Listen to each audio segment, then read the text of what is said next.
নমস্কাৰ জনাইছোঁ সকলোকে আৰু মোৰ এটা অন্য ভিডিঅ'লৈ আপোনালোক সকলোকে স্বাগতম জনাইছোঁ। লগতে মোৰ জীৱনৰ প্ৰথম এটা নতুন অভিজ্ঞতা আপোনালোকৰ লগত শ্বেয়াৰ কৰিব বিচাৰিছোঁ। অৱশ্যে ভিডিঅ'টো মই কৰি থোৱা বহুদিন হ'ল, কিন্তু বহুত দেৰি হ'ল দিব পৰা নাছিলোঁ, কিয়নো মই পোনপ্ৰথমতে এগৰাকী বিবাহিত মহিলা, গৃহিণী, মাতৃ আৰু বোৱাৰী। গতিকে মোৰ ঘৰৰ সমস্ত কাম কাজ কৰাৰ পিছত যিখিনি মই সময় পাওঁ, আজৰি সময়, আৰু সেইখিনি সময়তে কৰিবলগীয়া হয় মই নিজে ভাল পোৱা কামখিনি, আৰু যাৰ বাবে ভিডিঅ'সমূহ দিওঁতে অকণমান দেৰি হৈ যায়। গতিকে সেইখিনি ইগন'ৰ কৰিব। আহকচোন মোৰ কিনো অভিজ্ঞতা, মোৰ জীৱনৰ আজি প্ৰথম অভিজ্ঞতা, 29 বা 28 বছৰৰ পিছৰ আজিৰ এই অভিজ্ঞতাটো আপোনালোকৰ লগত শ্বেয়াৰ কৰোঁ।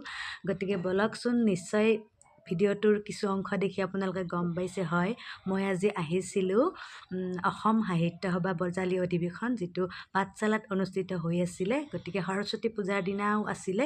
গতিকে আমি দিনত সৰস্বতী পূজা কৰি আবেলি সময়ত আমি গৈছিলোঁ পাঠশালা অধিৱেশন বজালীলৈ চাবলৈ। আৰু এয়া আমি আহি পালোঁ পাঠশালা। একদম আপোনাৰ বহু দূৰৰ পৰা লানি নিচিঙা গাড়ীৰ শাৰী, একদম মানুহৰ একেবাৰে ভিৰ, ক'বই নালাগে। মানে ইমানখিনি মানুহ আহিছে। আচলতে সকলো সাহিত্যপ্ৰেমী হয়নে নহয় নাজানো, কিন্তু সকলোৰে কিছুমান অভিজ্ঞতা, যেনেকৈ মই আজিলৈকে অসম সাহিত্য সভা দেখি পোৱা নাছিলোঁ আৰু প্ৰথমবাৰ সৌভাগ্য হৈছে। গতিকে যিহেতু মোৰ প্ৰথমবাৰ অভিজ্ঞতাটো আপোনালোকৰ লগতো এবাৰ শ্বেয়াৰ কৰিবলৈ ওলাইছোঁ। ভিডিঅ'টো শেষলৈকে চাব।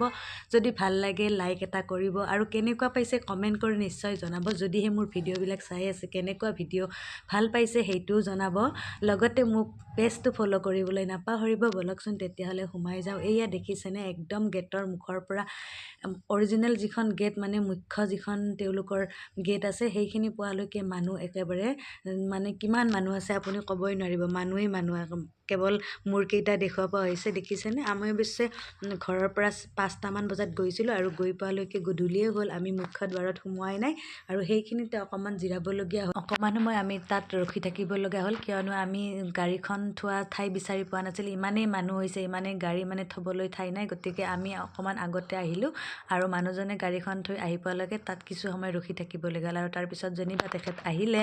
অহাৰ পিছত আমি এয়া দেখিছেনে, এইখন মুখ্য দুৱাৰ। এতিয়া আমি ভিতৰলৈ যাম, আৰু ভিতৰৰ পৰিৱেশটো আপোনালোককো দেখুৱাম। আপোনালোকে ভালদৰে চাব। আৰু মই এইবাৰ প্ৰথম কলেজত পঢ়িলোঁ বা হাইস্কুলত পঢ়িলোঁ, বা যিখিনি পঢ়িবলগীয়া আছিল পঢ়িলোঁ, কিন্তু আজিলৈকে শিক্ষা জীৱনৰ যিখিনি শিক্ষা লাভ কৰিলোঁ, সেইখিনি সময়ত কিন্তু এনেকুৱা ধৰণৰ সাহিত্য সভা বুলি শুনিছিলোঁ, বা সাহিত্য সভাৰ কথা আমি কিতাপত পঢ়িছোঁ, লিখিছোঁ, কিন্তু মই চাক্ষুষভাৱে নিজৰ চকুৰে দেখিবলৈ পোৱা নাছিলোঁ। কিন্তু এইবাৰ চাবলৈ পাই বহুতেই ভাল লাগিল। আৰু এইখন হৈছে তেওঁলোকৰ যিখন প্ৰেক্ষাগৃহ, মানে মঞ্চ, আপোনাৰ ইমান ডাঙৰ, মানে ক'ব নোৱাৰি আৰু, ভাষা নাই প্ৰকাশ কৰিবলৈ। খুবেই ভাল লাগিছে। চাৰিওফালে পথাৰৰ মাজত বনাইছিলে, বহুত ডাঙৰ পথাৰ হয় সেইখন। তাত কিমান যে মানুহ আছে, আৰু চাৰিওফালে কেৱল অনুষ্ঠানে অনুষ্ঠান। কোনোবা ফালে যদি বিয়ানাম গাইছে, কোনোবা ফালে আপোনাৰ নাগাৰা নাম গাইছে, কোনোবা ফালে আকৌ নৃত্য কৰি আছে, কোনোবাই আকৌ ঢুলীয়া, মানে আমাৰ সাহিত্য জগতখনৰ লগত জড়িত যিমানখিনি আমাৰ আছে, গোটেইখিনি ইয়াত পৰিৱেশন কৰাইছে। সকলোখিনি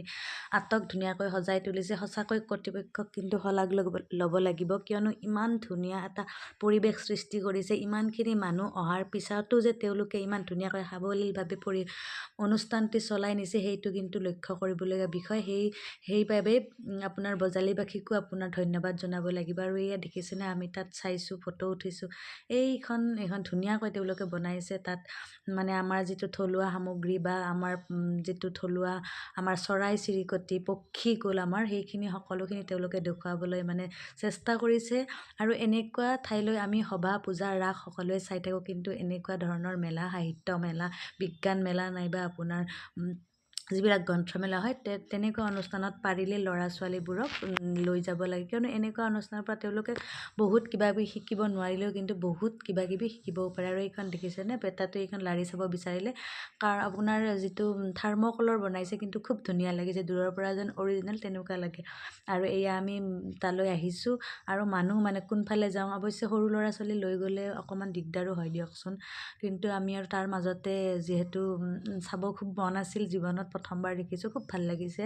অকণমান খোজকাঢ়ি ভাগৰ লাগিছে যেনিবা যে লাগিলেও কিন্তু মনত খুব আনন্দ পাইছোঁ বা খুব ভাল লাগিছে। আৰু এইটো বেদঋষি হয় আৰু বিজ্ঞান মেলা, এইফালে বিজ্ঞান মেলা। গতিকে গোটেইখিনি বস্তু আপোনালোকক দেখুৱাব নোৱাৰিলোঁ বা আমিও চাব নোৱাৰিলোঁ। আৰু এইটো বিশাল যিটো জাপি, বৰ্তমান ইতিমধ্যে এই জাপিটোৱে বিশ্ব ৰেকৰ্ড কৰিবলৈ সক্ষম হৈছে। আৰু আমিও গ'লোঁ, কাষলৈকে চালোঁ। এইটো চুই চাব নিদিয়ে পিছে, কাৰণ কথাটো হয়ও, যদি হাতেৰে সকলোৱে চুই চাই সি নষ্ট হৈ যাব। গতিকে কৰ্তৃপক্ষই এইটো চুই চাবলৈ দিয়া নাই। ওচৰত মানুহ আছে, আমি ওচৰতে গৈ একপি ফটোও উঠিলোঁ বাৰু, সেইটো আপোনালোকক দেখুওৱা নাই। এইটো জাপিটো খুব ভাল লাগিছে। আৰু কিমান কষ্ট কৰি তেওঁলোকে এইটো বনাইছে সেইটো আৰু বনোৱাসকলে গম পাব। বহুত ভাগৰ ধৰিছে, বেটাটোৱে খোজকাঢ়িব নোৱাৰে, গতিকে দেউতাকৰ কান্ধত উঠি পূৰা ঘূৰি আছে। আৰু আমি ইয়াতে, আমাৰ লগত ভণ্টিও গৈছিল, সৰু ভণ্টি।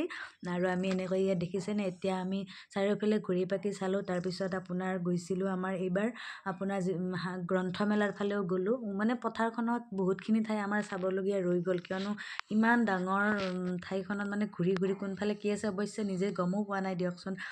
মানুহবিলাক গৈ আছে, আমিও গৈ আছোঁ। এয়া গ্ৰন্থমেলাৰ ফালে এপাক গ'লোঁ আৰু তাত কিবাকিবি কিতাপ চালোঁ। আৰু বেটাটোৰ কাৰণে এখন ড্ৰয়িং কৰা কিতাপ আৰু এখন এনেই সৰু সুৰা কিতাপ কিনি আনিলোঁ, যিহেতু সাহিত্য সভা, গতিকে সাহিত্য সভালৈ গৈ এখন কিতাপ নানিলে অৱশ্যে আদৰা যেন লাগিব। তাৰপিছত এয়া দেখিছেনে, সৰু ছোৱালীটো বাঢ়ি বজাইছে, চাওকচোন কি ধুনীয়াকৈ বাঢ়ি বজাইছে।